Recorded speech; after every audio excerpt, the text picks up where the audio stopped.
Boa noite, pessoal. Muito boa noite aí a todos. Vamos esperar mais uns minutinhos, daqui a pouco a gente vai ter a presença do professor Ayrton Pastore, né? Para quem não conhece, o professor Ayrton Pastore é um papa aí da ultrassonografia em ginecologia e obstetrícia e vai estar hoje conversando com a gente a respeito de erros comuns aí que podem acontecer durante os exames de ultrassonografia, né? E como que a gente pode evitar eles, tá? Deixa eu só ir ajeitando meu computador aqui enquanto ele não chega. Tá um pouquinho torto o celular ou impressão minha?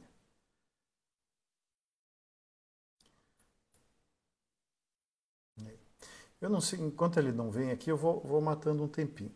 Eu não sei se vocês viram, mas essa semana a gente começou a liberar uma função do ultrassom 3D que se chama Baby View.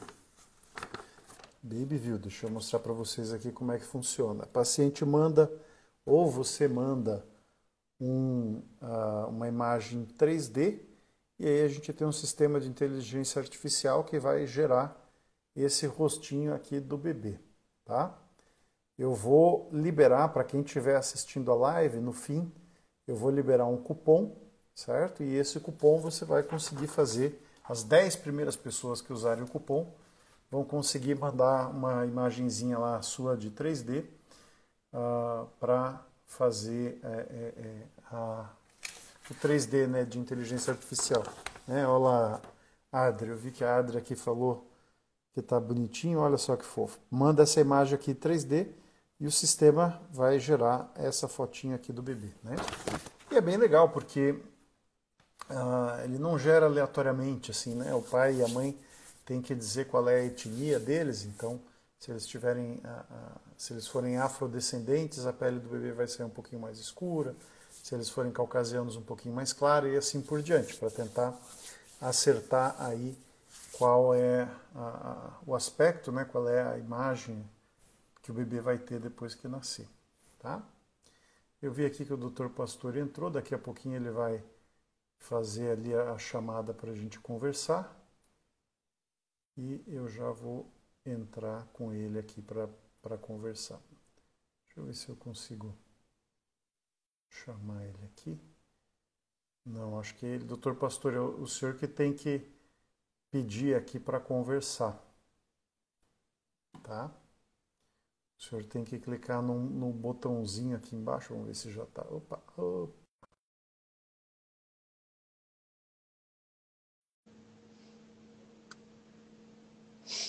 Vamos lá. Acho que agora vai dar.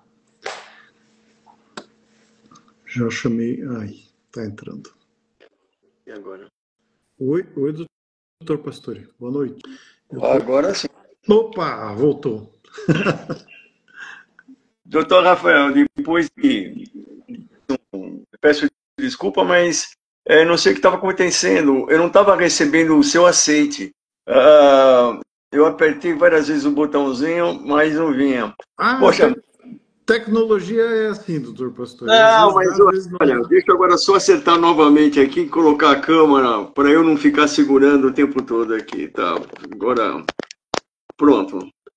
Aqui já ficou de bom tamanho agora. Olha, antes de mais nada, doutor Rafael, quero agradecer a oportunidade. É uma grande honra poder estar aí com você e com os colegas. Poxa, quanta gente interessada num tema extremamente importante, né? Isso aí. Na verdade, eu que agradeço o senhor pela participação aí, por estar contribuindo e dividindo com a gente o seu conhecimento e a sua experiência, né? Para quem não conhece, o professor Pastore aí é um papa aí da ultrassonografia em ginecologia e obstetrícia. Desse jeito eu vou querer entrar todo dia aí. Eu lembro, não sei se eu já contei isso para o senhor, mas meu pai faz, agora ele está aposentado, mas ele era obstetra, né, ginecologista obstetra, e ele foi a primeira pessoa comprar um aparelho de ultrassom no estado de Santa Catarina, primeiro ou a segunda, ele sempre conta essa história. E ele tinha um livro seu, e eu vi o seu livro antes de eu entrar na faculdade. Nossa, que Então, honra, pelo seu pai em primeiro lugar, e depois você, que é uma referência internacional, uma pessoa muito querida. Realmente está de parabéns. obrigado. Enquanto o senhor estava ali com um pouquinho de dificuldade técnica, eu falei um pouquinho do seguinte. Eu comentei que talvez um dos principais erros no ultrassom ginecológico seja a gente fazer o transvaginal sem fazer a pelve antes. Né? Sim. Eu tive algumas situações na minha vida onde eu caí nessa armadilha e acabei não vendo, por exemplo, o ectópico abdominal. Né? Eu achava que a paciente... Tudo bem, eu sei que ela estava grávida, mas em analogia poderia ser um tumor de ovário grande que acaba saindo da pelve, né? E se você vai lá direto para o transvaginal, você não enxerga uma coisa enorme, porque ele não dá profundidade, né? Para uma massa muito grande acaba saindo da pelve e você não consegue enxergar lá no fundo. Sim. Olha, você tocou num assunto que ocorre diariamente. A técnica é um dos pilares da nossa evolução profissional. Isso não é só para o médico. E a falta de domínio na ultrassonografia pélvica abdominal é enorme, porque o pessoal só realiza ultrassom transvaginal. E é exatamente aí que acontece, aí que mora o perigo, porque o pedido veio solicitar ultrassom transvaginal, a pessoa quer o exame transvaginal fazer diagnóstico de situações em que a via vaginal é muito limitada e mesmo contraindicada. É a situação que se relata agora. Massas pélvicas abdominais volumosas, miomas principalmente, né, que é bastante comum, e assim, o erro diagnóstico vai implicar numa reação em cadeia, né, um efeito dominó, e obviamente o principal prejudicado é sempre a paciente. E iatrogenismo vai postergar muito o diagnóstico, porque muitas vezes a situação exige uma pronta intervenção, quando o paciente está com um sangramento muito importante e sai um exame absolutamente com um diagnóstico equivocado. Por exemplo, eu lembro uma vez de um mioma subseroso, quase pediculado, né? Mas subseroso, que só via pelo abdômen. No transvaginal, o fundo do útero ficava um pouquinho borrado, você acabava perdendo, né? Você não enxergava. Então, eu acho assim que esse é um detalhe bem importante para reforçar para todo mundo, porque hoje em dia está todo mundo numa loucura de, poxa, eu vou fazer exame mais rápido porque não está pagando tão bem, eu preciso ganhar mais. E exatamente essa parte pula, né? Lá na clínica, né, eu tenho uma clínica, tem vários médicos que trabalham lá, e eu insistentemente falo para eles, tem que pelo menos dar uma benzida aqui pela pelve. Você não precisa medir nada, mas coloca o transdutor e passa assim de um lado para o outro, só para ver se não tem nada muito grande, porque você vai perder alguma coisa em algum momento e não vai ver, né? Então isso eu acho que é uma coisa que a gente tem que bater muito na tecla para que as pessoas façam de volta o ultrassom pélvico. Rafael, eu falo muito para o residente, porque eu trabalho com o residente. Eu trabalho com o residente da radiologia e o residente da ginecologia, o R3 de GO e o R2 da rádio. Só que o R2 da rádio vai lá na ginecologia, embora eu seja da radiologia, eu coordeno toda essa área de ultrassom lá no ambulatório de ginecologia. Eu falo muito para eles, vocês nunca vão se arrepender, nunca, de realizarem um exame tecnicamente 10, que é o exame de ultrassom pélvico abdominal, seguido do ultrassom transvaginal, sempre que ambas as vias, tecnicamente, não existe nenhuma contraindicação. Então, eu concordo com você que num serviço, principalmente quando a gente tem uma alta rotatividade de pacientes, o pessoal fica muito atrelado à quantidade de exames que tem que ser feito no período. procura fazer tecnicamente o certo. Você só vai evoluir profissionalmente se você quiser ser o número um. Eu falo assim para o presidente, você está aqui só para te ensinar, para você tocar serviço, você escolheu o cara errado. Eu vou te preparar para você ser o número um. Se você quiser ser o número um, você está aqui no lugar certo. Está com o cara que vai realmente e tal. Então vai fazer por cima, vai fazer por baixo. Se precisar uma outra via, porque não é só as duas, tem a via introital, né, o transperineal, de forma de exceção, tem inclusive a via retal. Então você tem que chegar num diagnóstico preciso. Você tem que se preocupar em você ser o cara certeiro. Essa que é a verdade. Teve uma colega aqui que comentou do rim pélvico. Tem uma outra história que aconteceu, não foi comigo, mas foi com um colega. No pronto atendimento lá da maternidade, a paciente estava com um sangramento de gestação inicial e pediram lá um ultrassom transvaginal. Ele fez o ultrassom transvaginal e viu uma massa do lado do útero que ele julgou ser uma possível gravidez ectópica. E a paciente foi para a laparotomia, e na laparotomia era um rim pélvico. Entende? Pelo simples fato de não dar aquela olhada prévia pela pelve antes de fazer o transvaginal. Né? Então, veja quanta coisa a gente deixa passar batido se a gente não gastar esses 2 minutinhos ali para olhar. Rafael, você tocou no segundo pilar da evolução profissional. São 3 principais, que é o conhecimento. Aí, além da técnica, porque por via vaginal, provavelmente, ele conseguiria fazer esse diagnóstico do rim pélvico, porque ele é pélvico, o rim. Ele está lá embaixo. O problema é que ele não tinha conhecimento suficiente, uma curva de aprendizado, porque existem 2 tipos de erro, voluntário e involuntário. É aquele que o indivíduo não se preocupa, então, é aquela coisa, vou fazer, tudo bem, que se dane. Então, esse erro é um erro voluntário. Agora, aquele que você está numa curva de aprendizado, que você está evoluindo, você ainda não pegou todas as patologias. E essa é uma patologia não ginecológica. Né? O indivíduo, ele só pensa o quê? No útero ovário, mal fala de vagina, colo e trompa, que também tem muitas patologias.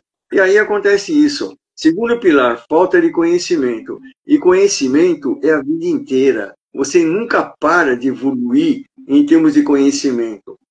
O residente pergunta para mim, Rafael, professor, o que te estimula você ficar falando sempre a mesma coisa, o meu me explicando aqui e ali? Eu falei, sabe, rapaz, sabe o que me estimula? É o que eu consigo aprender sempre.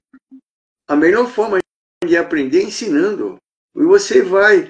E é por isso que, eventualmente, quando você, Rafael, eu e todos aqueles que tornam uma referência, quando você fala, todo mundo realmente respeita. Por quê?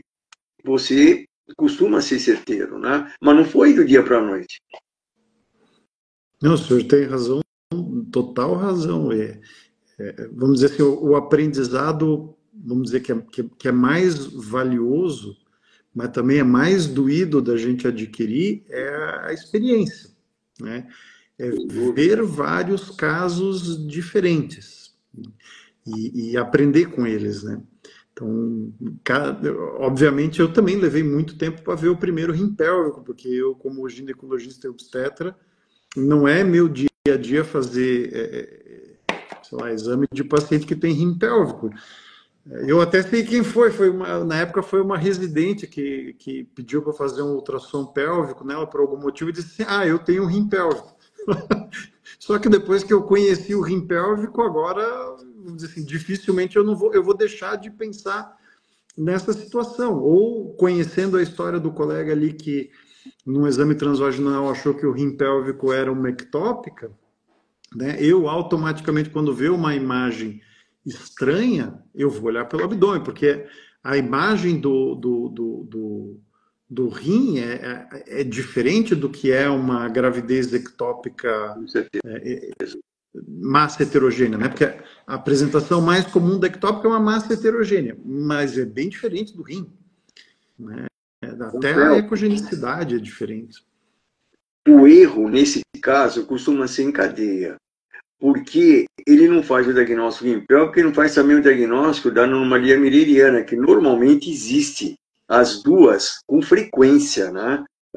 Então, deixa de passar, por exemplo, o útero septado, deixa de passar, muitas vezes, até uma situação mais ainda grave, por exemplo, um útero unicorno, você pode ter perfeitamente nessa associação.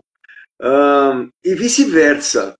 Um erro frequente é quando o indivíduo vê que existe uma anomalia mülleriana, ele fica na dúvida se é útero bicorno, na realidade é um útero de Delfo, é uma duplicação total, porque o pessoal tem muita dificuldade, mesmo o expert, para ver o terço inferior do trato genital. Não consegue ver a vagina que tem um septo, é difícil às vezes diferenciar o colo duplo de um colo septado, não é fácil. Mas o indivíduo, ele não pensa na anomalia do trato urinário. Ele está só vendo ali, quando ele vai ver, tem uma agenesia renal unilateral. O rim não está lá embaixo. A paciente não tem um rim. Né? É muito comum no útero de Delfo, e principalmente, vai uma dica aqui, você que dá tanta dica nas lives e etc., a dica mais legal no útero de Delfo é normalmente procurar na loja renal se existem 2G. Normalmente vai ter agenesia. E se tem agenesia, presta atenção lá embaixo, na vagina, que do mesmo lado da agenesia costuma ter um hematococo, que é um septo lá obstruindo, e a paciente tem um hematococo. É bingo. Nossa, que dica legal, que dica interessante. Eu faço hoje pouco exame ginecológico, né? Então, eu talvez não veja com tanta frequência esse tipo de situação. Mas eu me interesso, eu gosto muito de anomalia mülleriana porque eu acho legal fazer o 3D Nossa, ginecológico. você é fera em 3D, né, Rafael? Obrigado. Ganha prêmio internacional, ou concurso. Agora você está dando a inteligência artificial na carinha dos bebês. Nossa, eu queria voltar no tempo e a minha mãe poder fazer uma ultrassom 3D. Devia ser muito bonito. Uma criança linda, viu, Rafael? Com toda modéstia. Hoje é incrível, a gente fica impressionado. O que você mostrou para a turma, eu estava aqui babando, vou ser bem sincero. É muito bonito, é muito bonito. E deixa eu contar para o senhor que teve esses tempos aí uma paciente que era afrodescendente e mandou a foto, né? E o bebê saiu com uma pelezinha mais morena. Eu não posso mostrar o dela porque a gente não tem autorização. Mas é engraçado, assim, porque realmente acaba trazendo ali um traço que lembra o pai ou lembra a mãe, por saber qual é a etnia dos pais, né? Sensacional. Sensacional. Agora, Rafael, até queria falar assim, obstetrícia, né? Agora nós invertemos papéis. Eu que não faço atualmente ultrassom obstétrico, coisa que eu fiz durante muitos e muitos anos e fiz muito, né? Então, com a formação de GO que eu tive, eu tinha muita sensibilidade em perceber a aflição da mãe em situações que são muito frequentes. Sem falar nas malformações propriamente dita. É a criança de baixo peso. Então, eu queria saber, Rafael, de você, não chega a ser um erro diagnóstico, mas eu diria assim, dentro da ética, falta de total sensibilidade com a mãe em passar a história assim, ó, é uma criança pequena, é uma criança de baixo peso, né? Qual é o impacto que você percebe negativo, né, pro lado da mãe? Se é pequeno, se é grande, como é que você vê isso? Eu vejo isso. O senhor fez uma pergunta, foi no tendão de Aquiles ali, no problema. Isso é um problema muito grande, porque quando você fala o bebê é grande ou o bebê é pequeno, na cabeça da mãe passa um filme que muitas vezes é completamente diferente do que é a realidade, né? Ah, vou dar um exemplo para o senhor de como ela pode amplificar o que a gente está dizendo. Às vezes eu coloco a curva de crescimento para a mãe olhar e o bebê está, por exemplo, no percentil 60, né? E aí eu falo assim, ó, o bebê está um pouquinho para cima da média. E na cabeça da mãe, quando eu falo ele está para cima da média, ela já entende que ele está muito grande. Ou ele está no percentil 30, eu falo assim, ó, o bebê está um pouquinho para baixo da média. Na cabeça dela, o bebê já é pequeno demais. Então veja, o simples fato de dizer que está para cima ou para baixo da média já deixa ela preocupada. Se eu digo para ela ainda que o bebê tem uma suspeita de restrição de crescimento, ou ele é muito pequeno, ou eu puxo aquela curva de crescimento e mostro que o xizinho do peso do bebê dela está para baixo daquela linha que seria a referência do mínimo esperado, elas normalmente se desesperam. Então, assim, quando isso acontece, eu tento ter o maior tato possível para explicar para ela que a gente está comparando o bebê dela com o bebê de outra pessoa. E ainda faço essa brincadeira, ó. A sua mãe não dizia quando você era pequeno que você não é todo mundo? E isso é a pura verdade, porque quando a gente está comparando o teu bebê com o bebê da outra paciente, ele não é o mesmo bebê. Então eu não posso esperar que o teu bebê cresça igual ao bebê da outra. E eu costumo sempre, na hora de ter essa conversa com ela, ir rapidamente ali no aparelho e trocar a curva de crescimento. Eu sei a curva de crescimento que os bebezinhos pequenos ficam mais dentro e mostro para ela. Ó, a curva padrão que todo mundo usa é a de Hadlock, onde ele incluiu só mulheres do Texas, só texanas. E eu falo assim, você não tem nenhum texano na família, né? Daí ela dá uma risada e digo assim, ó, vou colocar uma outra curva para você ver como é diferente. E às vezes, impressionantemente, o bebê vai do percentil 3 para o 15, se você botar uma curva diferente. Então, assim, é muito gritante. Tá? E o que eu falo para ela é assim, olha, eu de verdade não sei qual é a curva que a gente deveria usar para o seu bebê. A única maneira de eu saber isso é vocês, como casal, terem aí uns 100, 200 filhos para a gente fazer uma curva para este casal e aí saber qual é a correta. Então, o que a gente tem que fazer é continuar acompanhando, né? Agora, um detalhe que eu acho que é legal chamar também a atenção de todo mundo é para a idade gestacional, porque assim, a gente também tem muito caso de feto que é considerado grande ou considerado pequeno, né? Mas porque a pessoa não fez uma correção da idade gestacional lá no começo da gestação, não, né? Às vezes ela está achando que o bebê tem 34 semanas porque só tem a última menstruação dela e a pessoa não viu que, na verdade, quando ela fez lá o primeiro exame, se a gente fizesse a correção da idade gestacional, hoje ela tinha 31 e não 34. Né? E isso aí é uma coisa que ainda acontece bastante, bastante. Eu diria que é mais ou menos dessa forma, mais ou menos essa conversa aí que eu tenho com elas. Claro que uma malformação tem um impacto muito grande, uma criança mal formada, isso daí, mas eu me recordo de tantos casos que eu vivi, né, eu acompanhei, que a mãe tinha insônia, não dormia mais. Aqueles meses que se seguiram depois do diagnóstico eram terríveis. E você falou certo, né? Quer dizer, tem criança que, biologicamente, você precisa ter uma curva apropriada. Eu comparo muito isso com os meus filhos, né?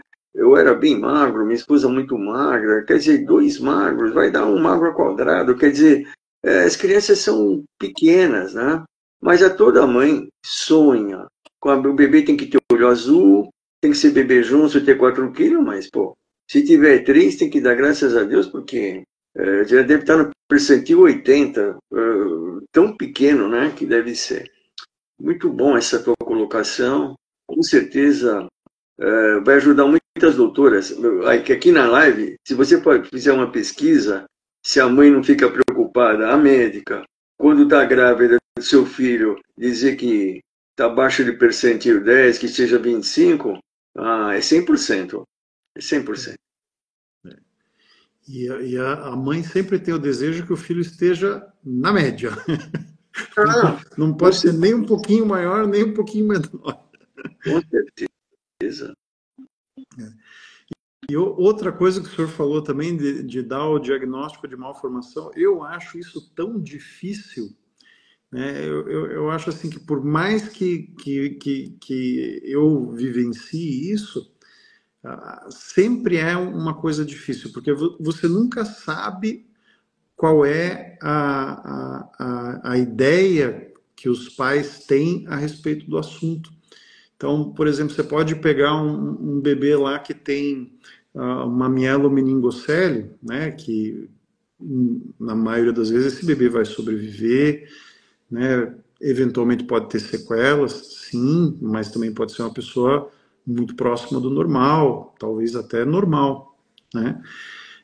Mas a mãe não aceita e ela entende o diagnóstico, já pensa em ir para fora do país, em interromper a gravidez, isso e aquilo.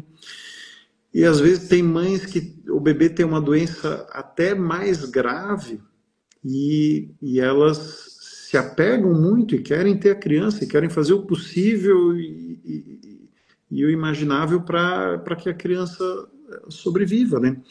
Hoje mesmo eu atendi um casal que o bebê tem diagnóstico de uma síndrome genética grave, né, e que é tida como incompatível com a vida. Mas eu senti na consulta que eles nutrem a esperança de que eventualmente o bebê sobreviva, né? Então é uma coisa. Assim como eu tive paciente onde o bebê tinha uma mielomeningocele bem pequena, e que eu acho que teria um bom prognóstico, movimentava as pernas, não tinha pé torto, mas a paciente queria interromper a gravidez. Então ela acabou indo para fora do país e fazendo a interrupção. E é difícil de dar o diagnóstico porque você não sabe com quem você está falando, o que a pessoa pensa, entende? Então você tem que ter muito tato assim para colocar a coisa devagar,